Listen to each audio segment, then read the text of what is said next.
Bharat England మధ్య test సిరీస్లో 5వ టెస్ట్ మ్యాచ్ ధర్మశాల వేదికగా జరుగుతుంది.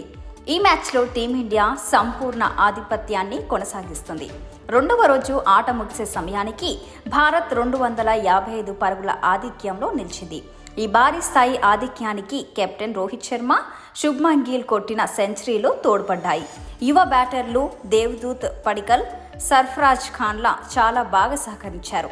కాగా మ్యాచ్లో సెంచరీ ద్వారా కెప్టెన్ రోహిత్ శర్మ ఓ రికార్డు సాధించారు. క్రికెట్ దిగ్గజం సచిన్ టెండూల్కర్తో సమానంగా నిలిచాడు. కాగా ధర్మశాల టెస్టులో సెంచరీతో కెరియర్లో 12వ టెస్టు సెంచరీని రోహిత్ శర్మ పూర్తి చేసుకున్నాడు. 162 బంతుల్లో 103 పరుగులు చేసి అవుట్ అయ్యాడు. ఈ సిరీస్లో రోహిత్కు ఇది 2వ సెంచరీ కావడం విశేషం. వయసు 30 ఏళ్లు పైబడిన తర్వాత అంతర్జాతీయ క్రికెట్లో అత్యధిక సెంచరీలు సాధించిన ఆటగాళ్ల జాబితాలో సచిన్ టెండూల్కర్తో సమానంగా హిట్ మ్యాన్ నిలిచాడు. రోహిత్, సచిన్ చెరో 35 సెంచరీలతో 3వ స్థానంలో నిలిచారు. ఈ జాబితాలో శ్రీలంక దిగ్గజం కుమార సంగకర్ 43 సెంచరీలతో అగ్రస్థానంలో నిలిచాడు.